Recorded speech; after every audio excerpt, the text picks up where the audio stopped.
서론과 결론에 대해서 말씀드리고자 합니다. 크게 점수 비중 차지하지 않지만 좀 그래도 조금 신경을 쓰이는 그쵸. 약간 그런 신경 쓰이는 그런 부분. 다들 각자만의 방법이 있겠지만 저희가 그거에 대해서 어떻게 하면 조금 더 쉽고 빠르게 서론 결론을 마무리할 수 있는지에 대해서 한번 얘기 좀 나눠볼까요? 그래서 먼저 우리 교육학 내공이 깊으신 너무 민망하게 내공이 깊지 않을까요? 그 서론 결론이 중요한지 안 하는지 일단 먼저 그게 좀 크게 생각하세요.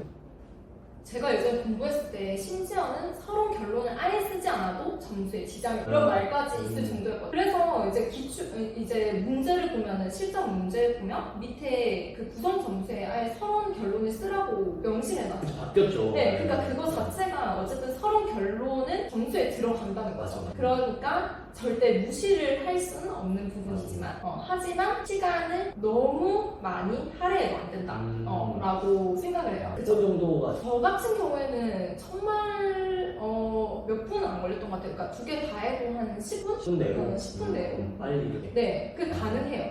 네. 그럼 서론 결론을 쓰는 거 어떻게 공부하셨어요? 저도 처음엔 요령이 없었는데 이제 뭐 모의고사 여러 번 풀어보고 이제 그러다 보니까 저는 서론이랑 결론을 이제 세 문장씩만 딱 쓰자고 생각을 했는데 이제 서론 같은 경우에는 이제 주제가 있잖아요. 그쵸. 논술문에 그 대주제가 있으면은 그걸 주제로 해서 일단 첫 번째 문장에서 일반적인 진술을 하는 거죠. 그러니까 제가 합격했던 해 2018학년도 그 기출 문제를 예시로 한번 들어볼게요. 저 같은 경우는 어떻게 했냐면 여기에 대주제는 학생의 다양한 특성을 고려하는 교육이다. 근데 이 주제와 관련해서 저는 그냥 제가 내키는 대로 일반적인 진술을 쓰는 거죠. 교사는 학생 개개인의 잠재력을 성장시키는 일반적인 쓰고 그 이후에 조금 부연 설명을 하고 그러므로 교사는 학생의 개별 특성을 이해해야 정도까지 써주고 마지막에는 이게 되게 좀 요령이라고 할 수도 있는데 본문에서는 학생의 다양성을 고려하는 교육이란 측면에서 교육 과정, 수업, 평가, 장학에 대해서 논하겠다라고 하면서 소주제 4가지를 그냥 써버려요. 그대로 써보신 네, 그대로 그냥 써버려요. 간단하네요. 네, 제가 그렇게 썼는데도 뭐 점수가 크게 깎이진 않았거든요. 네, 그러니까 시간을 많이 할애할 필요는 없다라는. 대신에 말씀대로 여기 있는 주제랑 소주제를 잘 녹여내는 게 그렇죠. 중요하다. 주제와 소주제를 녹여내야지 그 주제와 연관성이 생기는 거기 때문에 사실 서론과 결론이라는 게 주제와 일맥상통하는 부분이 중요한 거잖아요. 그렇죠. 정말 중요해요. 그러면 결론은 어떻게 되죠? 결론 같은 경우에는 이런 거죠. 지금까지 이러한 내용에 대해서 논의해 보았다. 개개인의 특성을 고려하기 위해서는 교사가 교육과정, 수업, 평가, 장학 측면에서 여러 가지 노력이 필요하다. 이를 위해 교사는 항상 개개인의 관심을 가지고 부지런히 학생 개개인의 관심을 가지고 부지런히 연구해야 된다. 그러니까 이 정도로 그냥 저는 썼어요. 네. 잘 쓰신 것 같은데. 그런가요? 처음에 서론 부분들을 조금 뒤집어서 이렇게. 그렇죠. 서론 부분에서는 처음에 일반적인 것에서 구체적으로 갔다면 나중에 결론에서는 구체적인 내가 논의한 구체적인 것에서부터 이제 교사의 일반적인 자질이나 이런 추상적인 것으로 마무리를 했던 것 같아요. 저랑 똑같은 생각이죠. 정말요? 그런 거를 스스로 체득하신 거예요? 네, 쓰다 보니까 이제 그런 방식이 더 편하더라고요. 그런 식으로 계속 이제 바꾸지 않고 밀어붙여서 그거를 체화시키는 그런 게 좀 중요하겠네요. 네, 제 생각에도 서론 결론 같은 경우에는 본인만의 어떤 방법을 이제 정형화시켜서 그거를 그대로 밀어붙이시는 게 시간 절약과 효율성 측면에서 좋지 않을까 생각합니다. 네, 그렇다고 합니다. 이어서 저희 책에 있는 내용들을 조금 이제 서론 결론에 대한 내용들 말씀하신 내용이랑 좀 이제 겹치는 것도 많죠. 왜냐면 저희가 같이 썼으니까. 그렇죠. 네, 거기에 대해서 조금 더 체계적으로 이제 설명해 드리는 부분을 이어서 말씀을 드리겠습니다.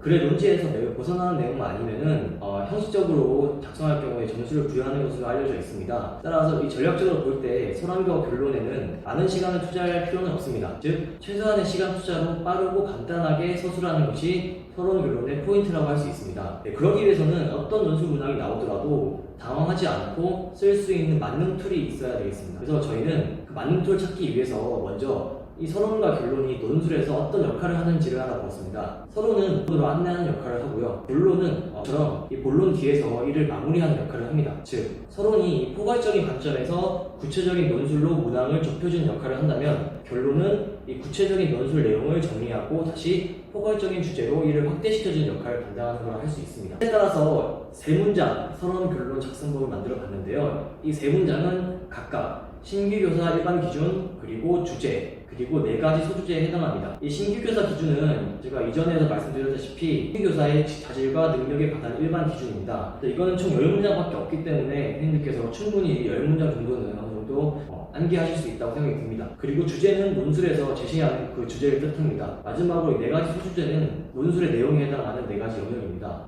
네, 신규교사 기준은 교육과정 평가원에서 중점적인 평가 요소로 활용하는 자료이기 때문에 여기서 주제가 나오고 있고요. 이 교육학 논술을 통해서 얼마나 교사로서의 소양과 자질을 가졌는지 판단하는 기준이기 때문에 매우 중요한 문구이자 가장 포괄적인 주제를 할 수 있습니다. 따라서 서론에서는 신규교사 기준에서 시작해서 주제, 소주제 순으로 논점을 구체화시켜 나가고 결론에서는 이와 반대로 논점을 확대시켜 나가면 됩니다. 기출에서 한번 예를 들어가지고 직접 서론과 결론을 작성해 보겠습니다. 자, 먼저 2019 기출에서의 신규교사의 자질과 능력에 관한 일반 기준은 기준 6번인 교사는 수업을 효과적으로 계획 운영한다입니다. 그리고 이 주제는 기출문제에 있듯이 수업 개선을 위한 교사의 반선적 실천이고요. 그리고 4가지 소주제는 학습자에 대한 이해, 교육과정의 편성과 운영, 평가 도구의 제작, 교사의 지도성입니다. 그래서 이를 저희가 그대로 한번 적어보면은 교사는 수업을 효과적으로 계획하고 운영하는 존재이다. 따라서 수업을 개선하기 위해서는 자신의 수업을 반성적으로 실천하는 노력이 필요하다. 본글에서는 학습자에 대한 이해, 교육과정의 편성과 운영, 평가 도구의 제작, 교사의 지도성 차원에서 수업 개선 방안을 논하고자 한다. 이렇게 3문장으로 저희는 간단하게 서론을 작성할 수 있습니다. 그리고 결론의 경우에는 정말 시간이 없을 경우에는 심플하게 서론을 반대로 작성한다 라고 생각하고 해도 크게 문제는 없습니다. 다만 좀 유기적인 글의 구성을 위해서는